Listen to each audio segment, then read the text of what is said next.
Good evening. An alert right now about overdoses at double the normal rate. And experts are blaming the coronavirus. As David Winter reports, it's forcing them to make alarming recommendations.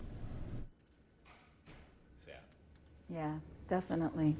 And especially it's heartbreaking. I'm showing the daily coroner's report to the head of nursing at the Center for Addiction Treatment. 25 overdose deaths in the first 10 days of June. She says you can attribute some of it to addicts who are not getting the same treatment and human contact that they used to. We never closed our doors, but we did have to cut our census in half. We've had to cut our bed space to allow for the social distancing. This has probably been the toughest 10 days in the 5 years that we've worked this task force. But it's not just the addicts that are on the coroner's list. The Hamilton County Drug Task Force, Heroin Coalition, and coroner called an emergency press conference today because occasional users are dying at an alarming rate as well. If you're using recreational drugs out there right now, I mean, I sound like a broken record because I say it's Russian roulette every time, but it is. And here's why. Coronavirus restrictions had closed off drug distribution channels, including fentanyl. So drugs have been weaker during the pandemic. Relaxed restrictions mean stronger drugs again that people were not expecting. If you're using street drugs, there is a high potential you could overdose or die, especially right now.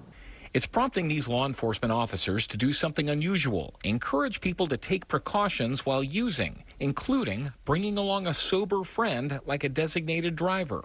There are fentanyl test strips. Make sure you have Narcan. Make sure someone can call 911, and it's extremely important that you call 911. Marijuana led to pills, pills led to heroin, heroin led to everything else. Recovering addict Aaron Henry says dealers put fentanyl in heroin, cocaine, meth, and even pot because it hooks their users. He asked one dealer, I said, you know, don't you care that you're killing the people that are buying from you? And he was like, no. He said, for everyone that dies, there's 10 more waiting in line. David Winter, Local 12 News. And the head of the Heroin Coalition says he would, of course, prefer that people just stop using drugs. But short of that, again, he is suggesting those harm reduction tools that David was just talking about. Look for this story on our website. There we list places where you can get fentanyl test strips and also Narcan.